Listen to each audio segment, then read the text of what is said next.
Bismillahirrahmanirrahim. Assalamualaikum warahmatullahi wabarakatuh.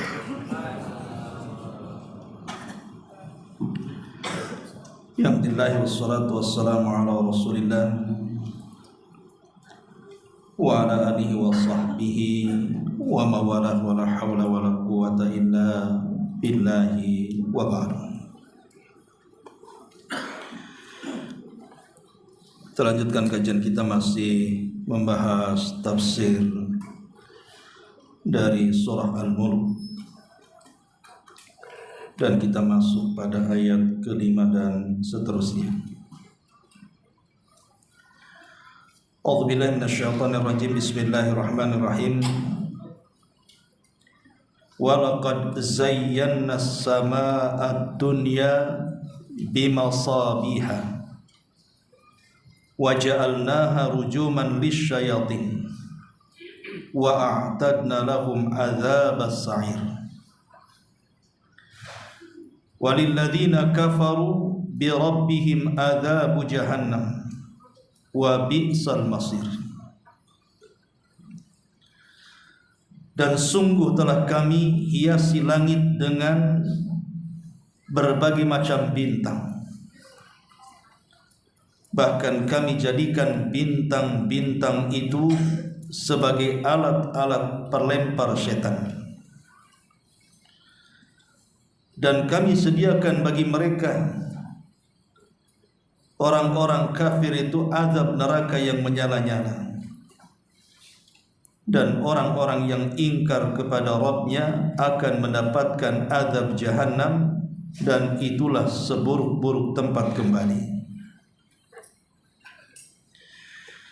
Ma'asyiral muslimin rahimakumullah. Ayat kelima dari surah Al-Mulk dan juga ayat ke-6 menjelaskan kepada kita tentang orang-orang yang ingkar kepada Allah Subhanahu wa taala. Di sini Allah Subhanahu wa taala mengatakan walaqad zayyana as-samaa'a ad-dunya bimasabiha, dan sungguh telah kami hiasi langit yang dekat dengan bintang, langit yang dekat itu dengan bintang-bintang. Artinya kalau langit tanpa bintang itu tidak ada indahnya, bahkan boleh jadi menakutkan. Coba saja kalau lihat malam-malam ke langit, kemudian gelap segelap-gelapnya, tidak ada satupun bintang yang bercahaya, itu sudah was-was kita ini. Jangan-jangan akan terjadi sesuatu. Tapi kalau seandainya langit itu bertabur bintang, maka langit itu sangat indah sekali. Sampai-sampai ada anak muda di zaman Khalifah Ja'far Al-Mansur rahimahullahu ta'ala. Dia baru saja menikah dan dia sedang berbulan madu. Kemudian dua orang yang baru menikah dan sedang berbulan madu ini berjalan ke tengah padang pasir. Kemudian mereka berdua memandang langit nan indah karena bertabur bintang. Mulailah kemudian anak muda ini mengumandangkan syair-syairnya untuk istri tercintanya.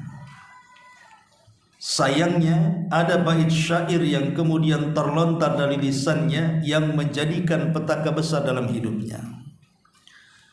Dia mengatakan, illam takun kal qamari fa anti taliq. Kalau wajahmu tidak seperti bulan purnama, jatuhlah talak kepadamu. Ucapan ini tidak sadar diucapkan, saking banyaknya bualan-bualan, sampailah dia karena melihat langit begitu indah, apalagi bertabur bintang dan ada bulan yang sangat indah sekali dipandang, tanpa sadar dia mengucapkan kalimat itu. Kalau wajahmu tidak seperti bulan, maka jatuhlah talakku kepadamu. Akhirnya masalah ini sampai kepada sang khalifah Ja'far al-Mansur. Maka sang khalifah mengumpulkan banyak para ulama dari semua mazhab. Ada madhab Syafi'i, ada madhab Hambali, ada madhab Maliki, ada madhab Hanafi. Semua dimintai pendapatnya. Apakah ucapan anak muda ini kepada istrinya jatuh talak atau tidak? Membuat heboh satu kerajaan. Maka masing-masing ulama dari semua madhab mengatakan bahwa jatuh talaknya, karena ucapan talak itu walaupun diucapkan tidak sungguh-sungguh, hanya main-main ataupun bercanda, tetap jatuh, apalagi sungguh-sungguh. Tapi rupanya ada seorang ulama muda dari madhab Hanafi tidak setuju dengan tiga madhab yang lainnya. Walaupun jumhur mengatakan jatuh talaknya, tapi anak muda dari madhab Hanafi mengatakan bagiku tidak jatuh talaknya. Kemudian sang khalifah Ja'far al-Mansur berkata, kok bisa tidak jatuh sementara seluruh madhab atau mayoritas madhab mengatakan jatuh? Kemudian anak muda ulama dari Hanafiyah ini mengatakan ya, karena kalimat itu tidak benar. Dari mana tidak benarnya? Karena dia mengatakan illam takun kal qamari, kalau engkau tidak seperti bulan, maksudnya tidak seindah bulan, maka jatuhlah cerai kepadaku. Kalimat ini tidak benar, karena bulan dengan manusia itu tetap masih indah manusia dibandingkan bulan. Kemudian dia membacakan ayat laqad khalaqnal insana fi ahsani taqwim, sungguh kami telah menciptakan manusia itu dalam bentuk yang paling baik, sebaik-baik bentuk, lebih indah dibandingkan bulan. Kata sang khalifah mengatakan sadaqta, kau benar. Yang ingin saya katakan adalah bagaimana bintang-bintang yang bertabur di langit itu menjadi perhiasan, dan itu kuasa Allah subhanahu wa ta'ala. Langit yang sangat menakutkan dibuat sangat indah. Siapa yang membuatnya? Allah subhanahu wa ta'ala, dengan cara menabur bintang di atas langit sana. Kemudian kata Allah subhanahu wa ta'ala, waja'alnaha rujuman lisyayatin, dan kami jadikan bintang-bintang itu sebagiannya sebagai alat-alat pelempar setan. Artinya bintang itu atau sebagian bintang difungsikan oleh Allah untuk melempari setan, senjata untuk menembak syaitan. Ma'asyiral muslimin yang dimuliakan Allah azza wa jalla, tertarik dengan kalimat ini, waja'alnaha rujuman lisyayatin. Ma'asyiral muslimin wal muslimat rahimani wa rahimakumullah, dahulu di zaman Nabi SAW, kita tahu bahwa sebelum Nabi SAW diangkat menjadi Nabi dan Rasul, maka banyak setan-setan atau jin-jin itu yang naik ke langit. Dan itu dijelaskan dalam sebuah riwayat. Di antaranya riwayat Abu Hurairah radhiyallahu anhu. Nabi SAW mengatakan, idza qadallahu al-amra fis samai dhuribatil malaikatu bi ajnihatiha khud'anan liqaulihi ka'annahu silsilatun ala safwan. Ketika Allah subhanahu wa ta'ala menetapkan satu urusannya di langit, maksudnya Allah hendak memerintahkan sebuah wahyu kepada para malaikat, malaikat lantas meletakkan sayapnya dalam rangka ketundukan mereka akan perintah Allah subhanahu wa ta'ala. Kemudian Rasul mengatakan, Allah subhanahu wa ta'ala kemudian berfirman, dan ketika Allah subhanahu wa ta'ala hendak berfirman itulah, maka mereka mendengarkan seolah-olah ada suara yang sangat yang sangat menggetarkan, seperti rantai yang dipukul ke dalam batu. Rantai yang dipukul-pukul ke batu kemudian mengeluarkan suara yang memekikkan, yang mengakibatkan para malaikat seluruhnya pingsan. Dahsyatnya wahyu. Kemudian kata Nabi SAW, "Fa'idha fuzzi'a an qulubihim qalu madza qala rabbukum." Apabila Allah Subhanahu wa taala sudah selesai mewahyukan, dalam riwayat bahwa ketika malaikat pingsan itu, yang pertama kali siuman adalah Jibril. Kemudian Allah memanggil Jibril. Kemudian Allah memerintahkan kepada Jibril untuk memerintahkan kepada para malaikat di langit dunia untuk melaksanakan tugas di bumi. Setelah Allah selesai mewahyukan kepada Jibril, maka barulah seluruh malaikat di langit siuman. Disinilah kata Nabi, hatta idza atau fa idza fuzia an qulubihim, apabila perasaan takut yang ada di dada-dada malaikat itu sudah hilang. Qalu, mereka mengatakan kepada Jibril, madza qala rabbukum, apa yang difirmankan Rabb kita wahai Jibril? Maka Jibril mengatakan, qala al-haq, kebenaran, wa huwal aliyyul kabir, dan dialah zat yang maha tinggi lagi maha besar. Maka setiap Jibril kemudian turun dari lapisan langit ke lapisan langit yang paling rendah, dimulai daripada arsy Allah Subhanahu wa taala. Maka para malaikat penjaga arsy itu, mereka bertanya kepada Jibril, apa yang diwahyukan Allah kepadamu? Maka Jibril mengatakan ini dan itu. Maka semua malaikat di atas arsy dan sekitarnya, mereka bertasbih dan bertakbir.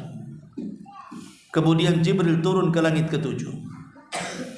Kemudian para malaikat di langit ketujuh bertanya juga, apa yang difirmankan Allah kepada kita? Maka Jibril mengatakan ini dan itu, artinya kebenaran. Maka semua para malaikat di langit ketujuh semua bertakbir dan bertasbih. Begitu juga pada langit ke-6, langit ke-5, ke-4, ke-3, ke-2, sampai langit dunia yang kita lihat di atas kepala kita itu. Maka para malaikat yang berada di langit kedua, di langit dunia atau langit pertama yang kita lihat, malaikat-malaikat inilah yang akan bertugas ke bumi.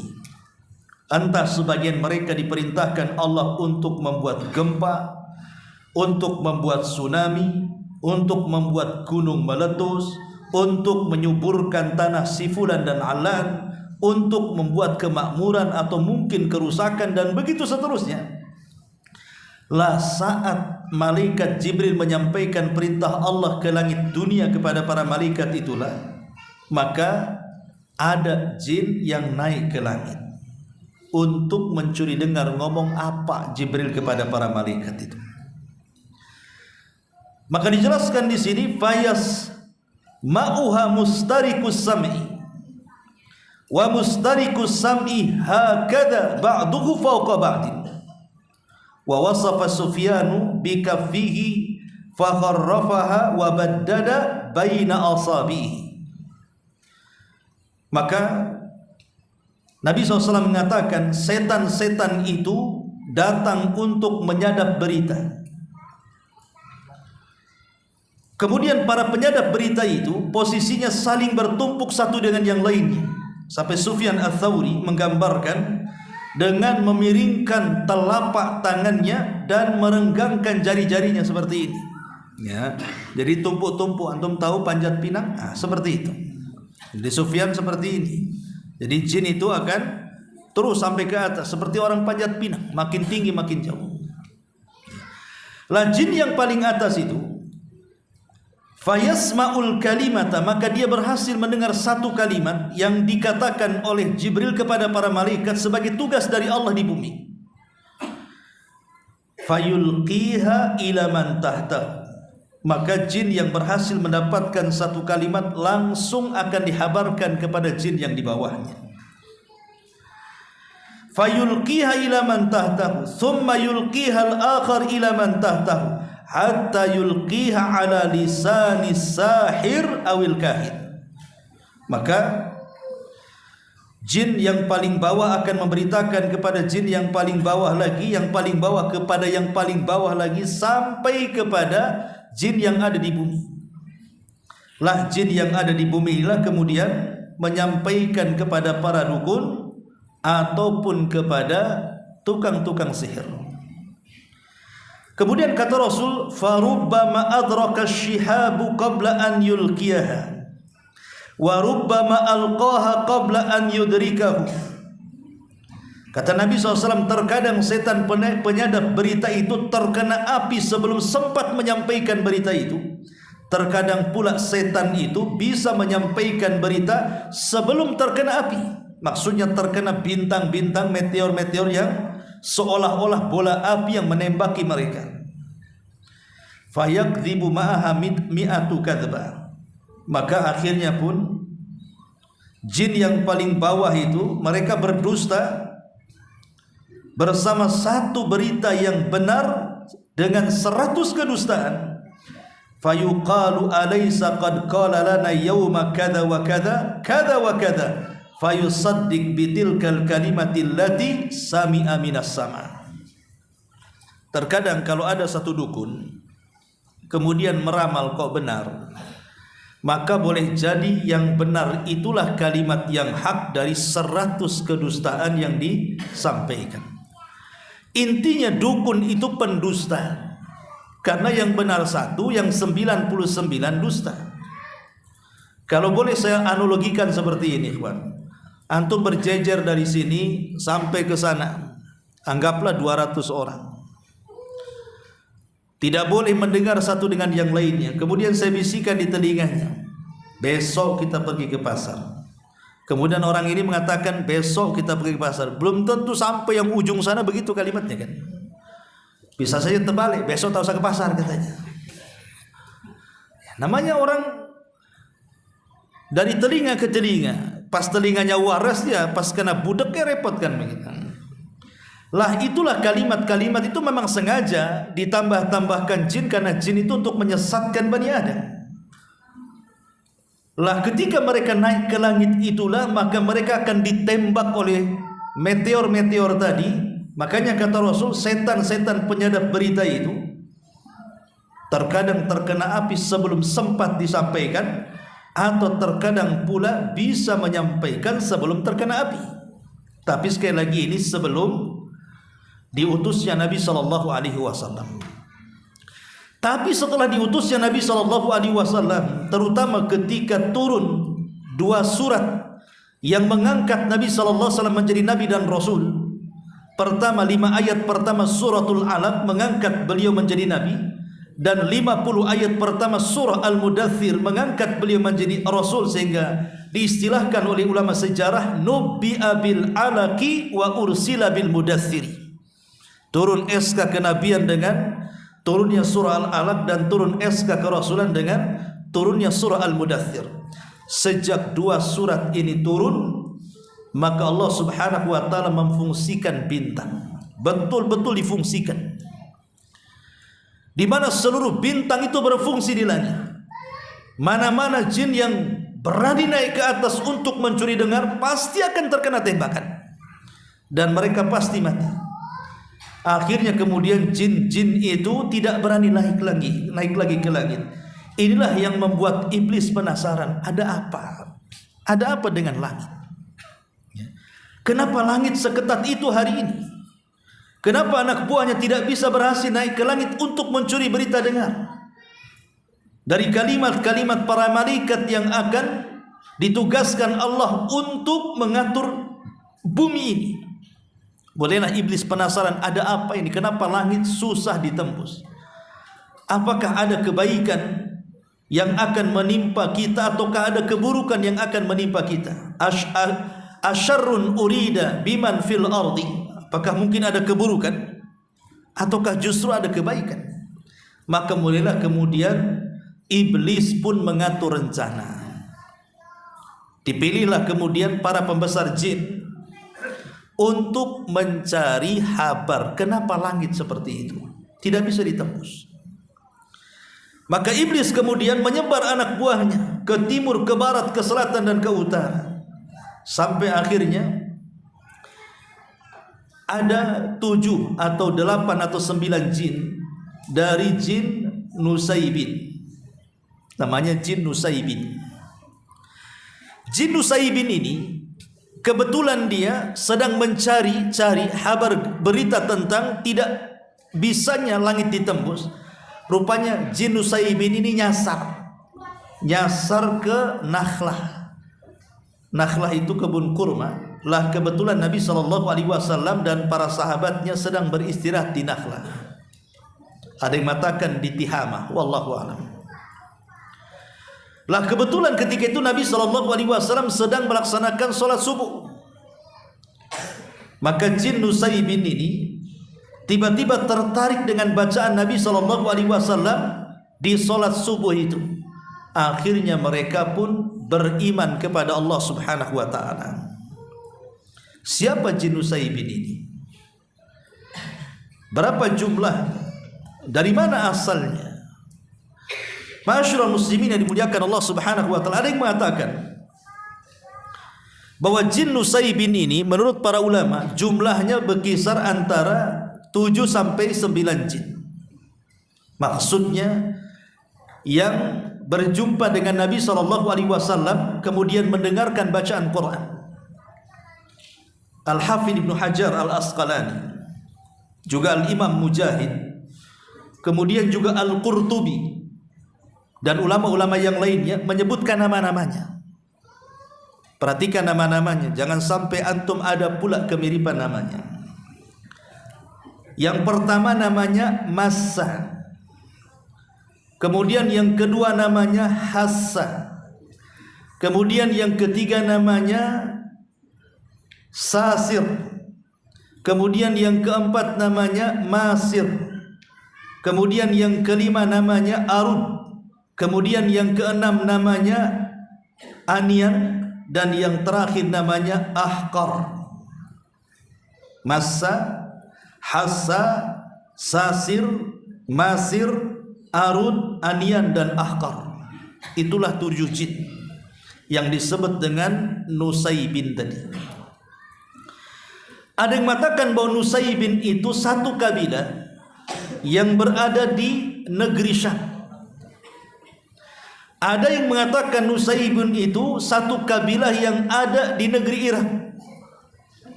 Bahkan Imam Ibnu Hajar Al-Asqalani mengatakan boleh jadi Nusaybin ini kabilah yang berada di tengah-tengah antara Syam dan Irak. Ada juga di Nainawa tempat Nabi Yunus.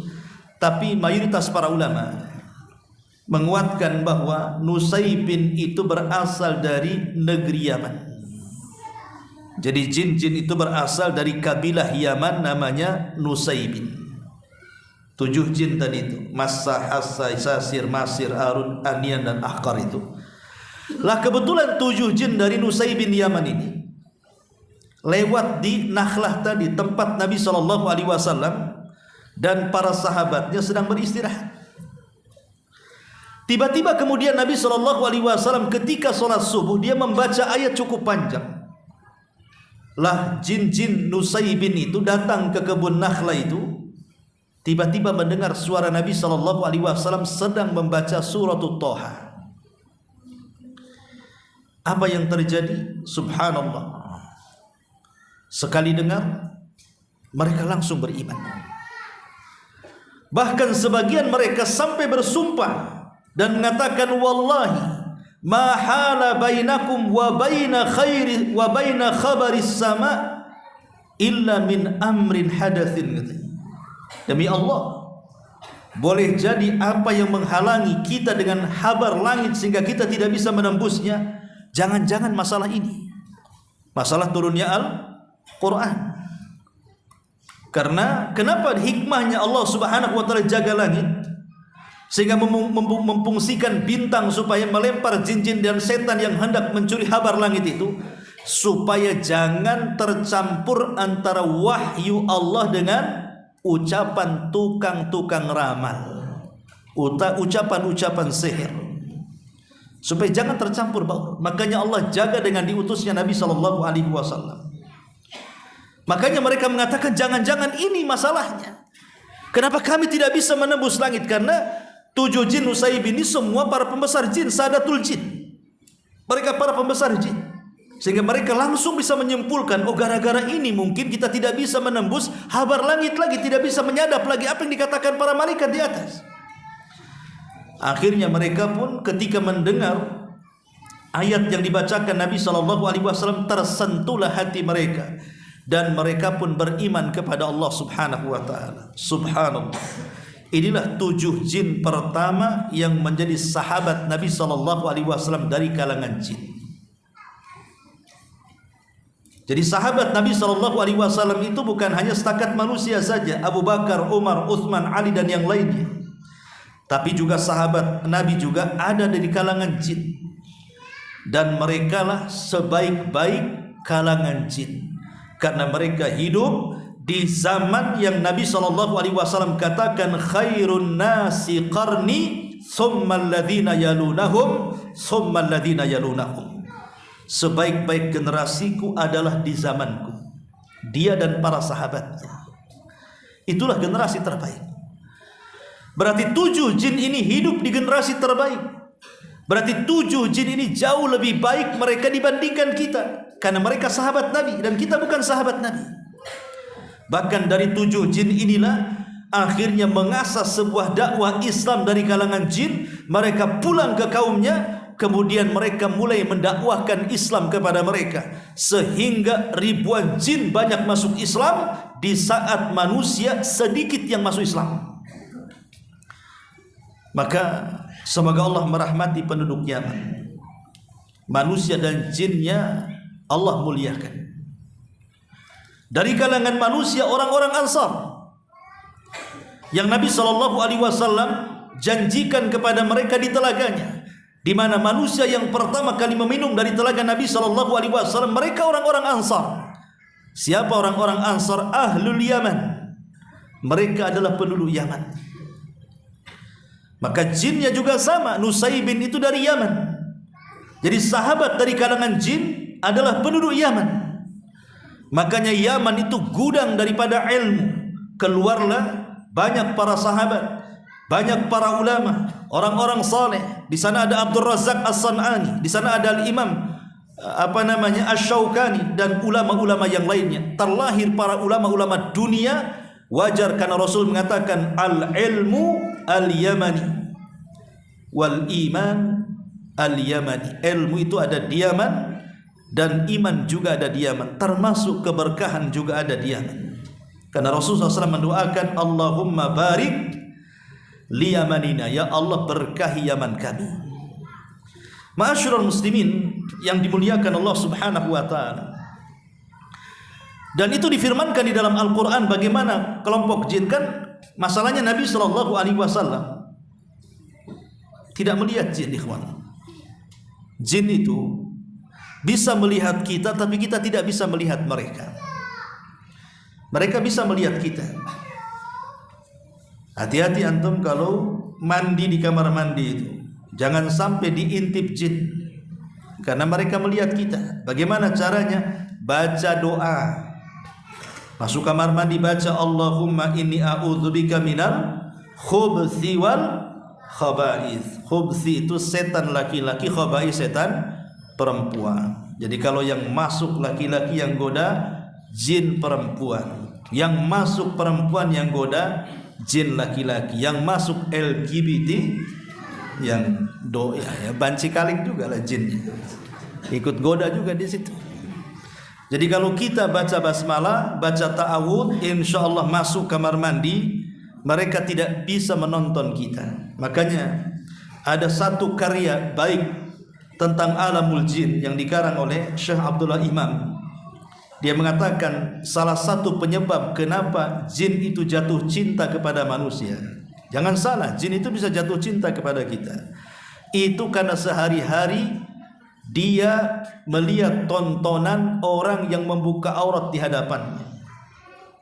Jadi kalau kita hari-hari membuka aurat dan jin melihat secara live, tidak secara ulang, nonton langsung.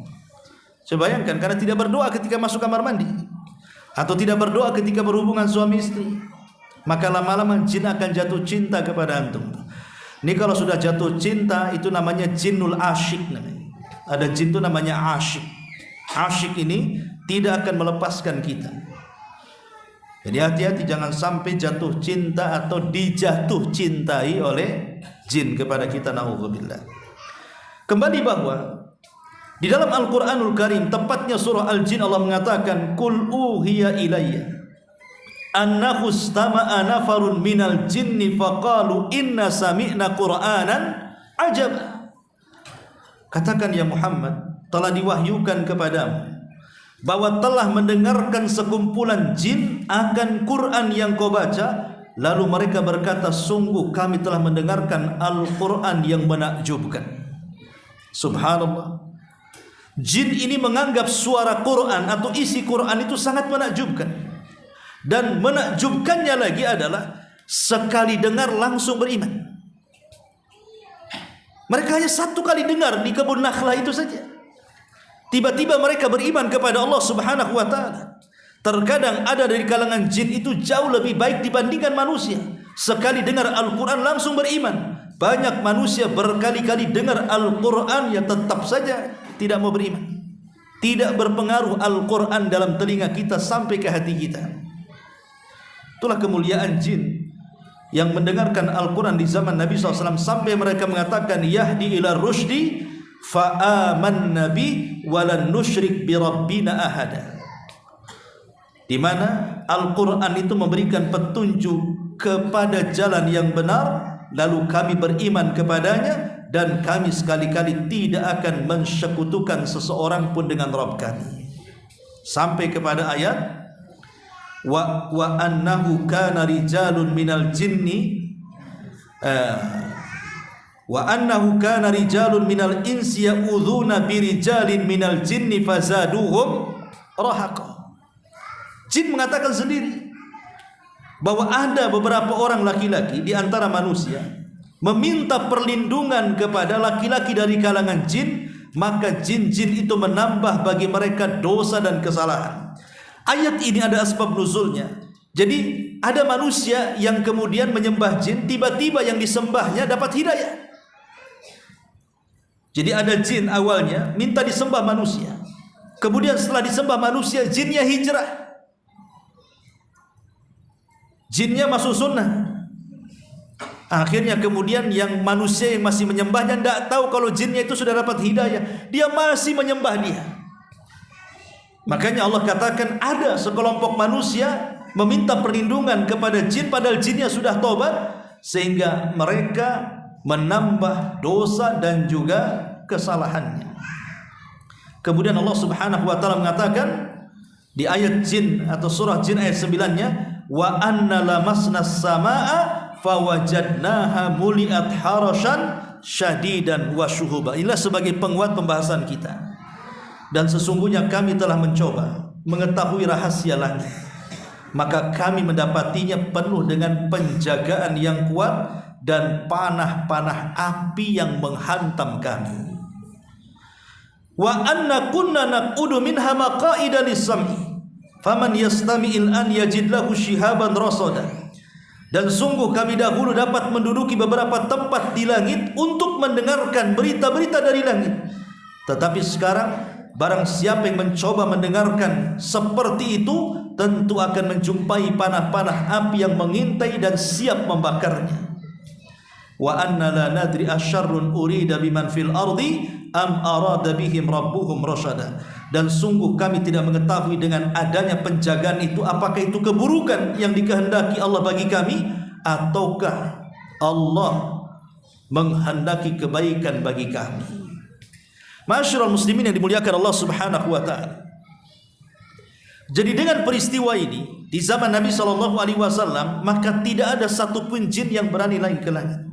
Betul-betul mereka kapok, tidak ada yang berani. Karena ketika itu memang langit dijaga betul-betul oleh Allah supaya jangan tercampur antara wahyu syaitan dan wahyu Allah Subhanahu wa taala. Maka sejak itulah mulai dunia jin mereka kesulitan untuk bekerja sama dengan dunia paranormal. Apalagi setelah kemudian bintang-bintang difungsikan dan Nabi SAW diutus, maka mereka pun sudah tidak bisa lagi meminta kepada manusia untuk menyembahnya. Disitulah setan-setan di zaman Rasul mulai putus asa. Jadi setan-setan di zaman Rasul putus asa. Kenapa putus asa? Karena sudah tidak bisa disembah lagi. Makanya tempat yang paling ditakuti oleh setan dari seluruh dunia ini, kalau seandainya jin dan setan itu memilih harus tinggal di mana, maka mereka memilih tinggal di Arab. Kenapa? Karena daerah-daerah lain selain Arab bagi mereka mudah untuk menggoda orang-orang yang ada di situ menyembah mereka. Coba lihat negeri selain Arab ya, contoh India. Tambah banyak kemudian agama-agama yang aneh-aneh, macam-macam disembah kan. Ada yang menyembah sapi, ada yang menyembah gajah, ada yang menyembah ular sendok, macam-macam disembah tuh. Bahkan kalau ada sapi masuk ke pasar kemudian makan sayuran bayamnya, dibiarkan Tuhan lagi makan sayur. Jadi sampai seperti itu. Di mana? Di Indonesia. Kesyirikan di mana-mana. Yang nyembah jin lebih banyak lagi di Indonesia ini. Macam-macam dukun banyak di Indonesia ini. Makanya bagi daerah-daerah lain, bagi jin dan syaitan itu, bagi iblis mudah untuk mereka menyembah dirinya dan anak buahnya. Tapi Jazirah Arab itu negeri yang paling sulit, di mana penghuninya disuruh menyembah setan, iblis, jin itu susah. Makanya Nabi SAW sampai mengatakan apa? Inna syaitan qad aisa an yu'bada fi jaziratil Arab. Sesungguhnya setan itu, jin atau iblis itu, mereka sudah putus asa untuk disembah di tanah Arab. Sehingga mereka harus cari cara supaya bangsa Arab itu mengikuti dirinya. Makanya ujung hadis Rasul mengatakan walakin bitahrish bainahum. Maka setan akan membuat tahrish. Bagaimana orang-orang Arab itu akan bermusuhan satu dengan yang lainnya. Dan permusuhan orang Arab, lihat hari ini luar biasa. Tidak ada permusuhan yang sekejam permusuhan orang Arab dibandingkan non-Arab. Lihat di negeri kita. Di Indonesia ini banyak suku, macam-macam suku. Ada Padangnya, ada Bataknya, ada Jawanya, ada Sundanya, ada Alornya. Macam-macam suku di Indonesia ini. Alhamdulillah, kita damai-damai saja di sini. Tidak berperang seperti perangnya orang-orang Arab sana kan. Lihat di Arab hari ini, mereka saling berperang, mengacungkan senjata. Kenapa? Itulah keberhasilan syaitan. Memang syaitan tidak bisa menjadikan orang Arab itu menyembah mereka seperti daerah-daerah lainnya di dunia ini. Karena mereka sejak diutusnya Nabi SAW sampai hari ini tauhid mereka kuat. Tapi ketika mereka melihat ada celah kelemahan orang Arab dengan cara apa? Tahrish, dibuatnya perpecahan. Makanya kalau seandainya terjadi perpecahan, maka perpecahan itu ibadatus syaitan. Itulah ibadah kita kepada syaitan dengan memunculkan perpecahan. Akhirnya apa? Satu dengan yang lain musuhan kan? Gara-gara perpecahan itu, satu yayasan akhirnya musuhan, satu masjid musuhan, satu organisasi musuhan, satu partai musuhan. Ya, disitulah kemudian kelemahannya. Kita ini mudah dihasut oleh syaitan. Ma'asyiral muslimin yang dimuliakan Allah Azza wa Jalla. Lah ketika kemudian balik kepada jin-jin di zaman Nabi SAW, setelah mereka dapat hidayah, apa yang terjadi? Maka Allah Subhanahu wa taala firmankan dalam surah Al-Ahqaf 29, wa id sarafna ilaika nafara minal jinni yastami'unal Qur'an falamma hadaruhu qalu ansitu falamma qudiya wallau ila qaumihim munzirin. Dan ingatlah ketika kami hadapkan segerombolan jin kepadamu wahai Muhammad yang mendengarkan Al-Quran. Maka tatkala mereka menghadiri pembacaan, lalu mereka berkata kepada kawannya, dengarkan, dengarkan. Ada orang yang baca Quran, dengarkan. Subhanallah, mereka peduli dengan Quran. Tapi hari ini orang baca Quran ramean, biasa aja. Kadang-kadang jin lebih pandai, lebih paham pula dibandingkan kita. Apa yang terjadi? Maka jin-jin mengatakan kepada yang lainnya, diamlah kalian, dengarkan Quran itu. Ketika pembacaan telah selesai, mereka pun masuk Islam. Mereka pun kembali kepada kaumnya untuk memberikan peringatan. Sekali dengar Quran langsung dapat hidayah. Luar biasa. Ya, karena Quran itu adalah kalamullah, ucapan Allah atau firman Allah subhanahu wa ta'ala. Dan saya pikir kalau orang baca Quran itu setan lari. Rupanya manusia jauh lebih lari dibandingkan setan saat mendengar Al-Quran. Tak percaya? Coba antum santri-santri itu main-main tuh, ada preman lagi duduk-duduk, baca Quran di situ. Apa nggak dipukul botol antum? Ya, salah tempat. Ini bukan masjid katanya.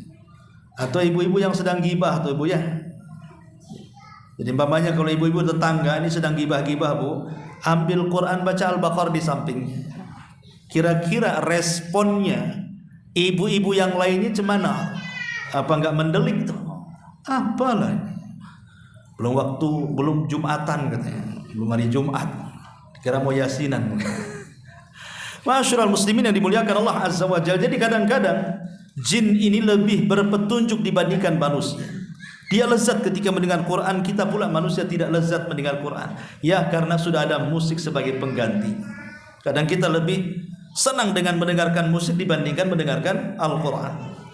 Kemudian Allah mengatakan, qalu ya qaumana inna sami'na kitaban unzila min ba'di Musa musaddiqan lima baina yadayhi yahdi ilal haq wa ila tariqin mustaqim. Salah seorang dari 7 jin itu datang kepada kaumnya, kemudian mengatakan, hai kaum kami, sesungguhnya kami telah mendengarkan Al-Quran yang telah diturunkan sesudah Musa, yang membenarkan kitab-kitab sebelumnya, lagi memimpin kepada kebenaran dan kepada jalan yang lurus. Ya qaumana ajibu da'iyallah, wahai kaum kami, terimalah seruan orang-orang yang menyeru kepada Allah, wa aminu bih, dan berimanlah. Akhirnya ribuan jin banyak yang beriman. Disebutkan ikhwatu fillah muliakan Allah subhanahu wa ta'ala dalam sebuah riwayat, disebutkan riwayat Ahmad, Muslim dan Tirmidzi dari sahabat Ibnu Mas'ud radhiyallahu anhu. Jadi dalam riwayat ini Abdullah bin Mas'ud radhiyallahu anhu berkata, apakah ada di antara kalian yang ikut bersama Rasul? Maka orang-orang mengatakan tidak. Ketika itu kan Rasul bersama para sahabat, tiba-tiba malam itu Rasul hilang masalahnya. Jadi sahabat khawatir, kemana Nabi? Kok nggak ada bersama kami malam-malam lagi? Apa Rasul diculik jin atau apa kan begitu? Jadi mereka khawatir.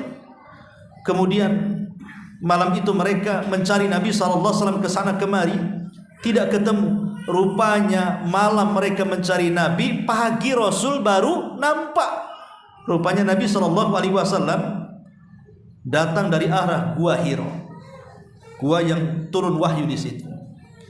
Kemudian para sahabat pun, kata Abdullah bin Mas'ud, kami langsung menyambut Nabi SAW, kemudian bertanya, ya Rasulullah, kami semalam kehilangan kamu.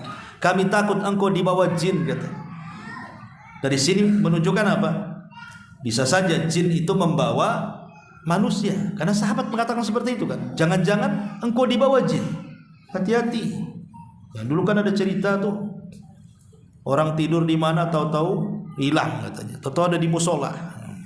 Katanya dibawa jin, dimasukkan ke dalam beduk katanya. Zaman dulu itu cerita-cerita.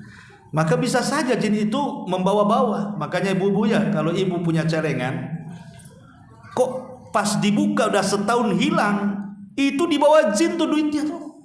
Jinnya tuh nggak jauh-jauh dari ibu tuh.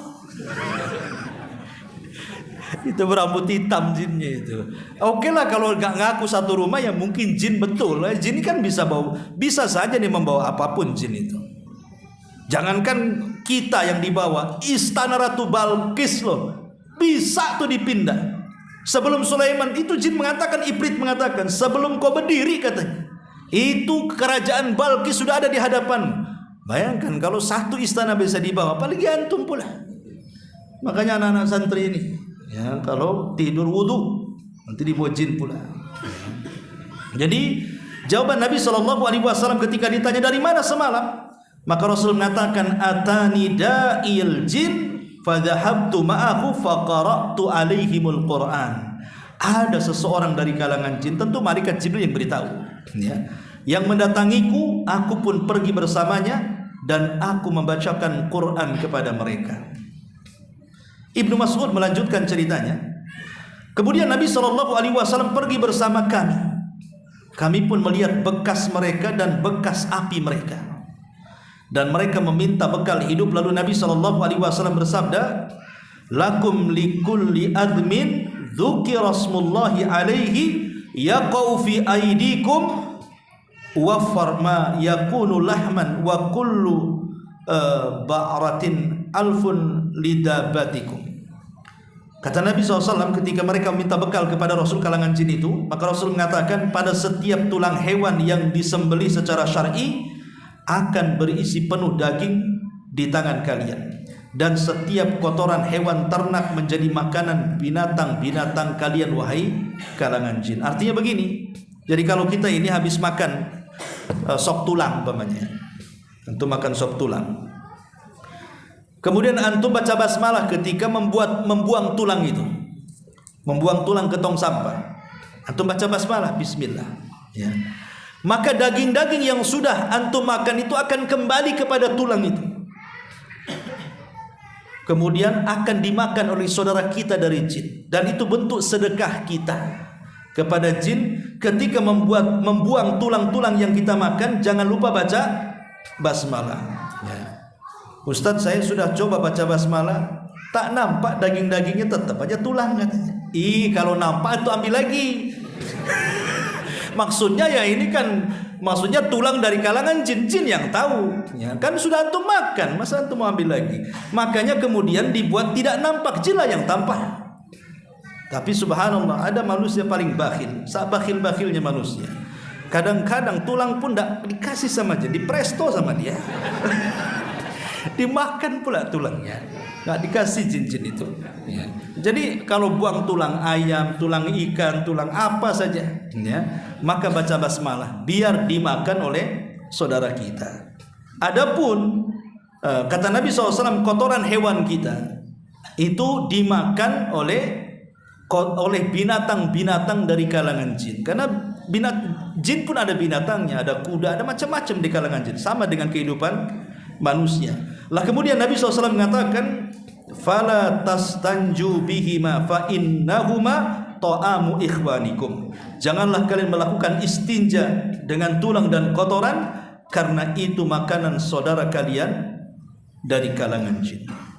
Sudah isya belum? Sudah isya. Baik, sampai di sini. Subhanallah bihamdika asyhadu an la ilaha